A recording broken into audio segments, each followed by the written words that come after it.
नमस्कार, मी पंजाब डक राज्यातल्या सर्व शेतकऱ्याला सांगू इच्छितो की राज्यामध्ये आणखीन 11 तारखेपासून तीव्र थंडीची लाट वाढत जाणार आहे।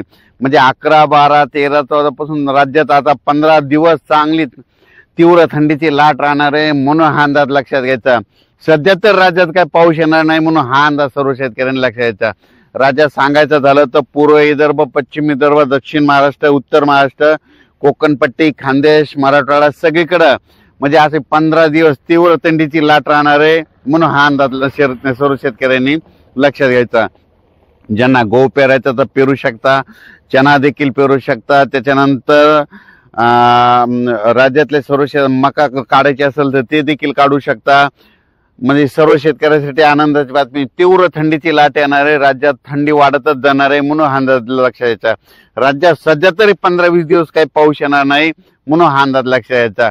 राज्यात सांगायचं झालं तर निफाड, नाशिक, जळगाव, धुळे, त्याच्यानंतर जळगाव, जामोद, अकोट, अकोला, वाशिम, हिंगोली, वर्धा, नागपूर, भंडारा, गोंदिया, चंद्रपूर, नांदेड, यवतमाळ, त्याच्यानंतर परभणी, लातूर, धाराशिव, जालना, संभाजीनगर, सोलापूर जिल्हा, धाराशिव जिल्हा, सातारा, सांगली, सोलापूर, कोल्हापूर, पुणे म्हणजे सांगायचं झालं तर सगळीकडे तीव्र थंडीची लाट राहणार आहे, म्हणून हा अंदाज लक्षात घ्यायचा। राज्यात सध्या तरी पावसाचं असं वातावरण नाही, म्हणून हा अंदाज देखील सर्व शेतकऱ्यांनी लक्षात घ्यायचा।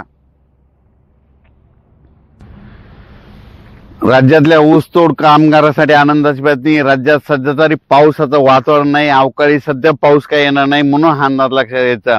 कारखानदारासाठी आनंदाची बातमी, ऊस उत्पादकासाठी आनंदाची बातमी, त्याच्यानंतर हरभरा पेरणाऱ्यासाठी आनंदाची बातमी, गहू पेरण्यासाठी चांगली बातमी।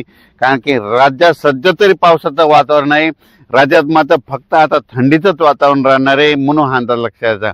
मग सांगायचं झालं तर ही थंडी सगळीकडेच राहणार आहे, म्हणून हा अंदाज लक्षात घ्यायचा। हरभरा पेरणीसाठी पोषक वातावरण, गहू पेरणीसाठी पोषक वातावरण। धन्यवाद।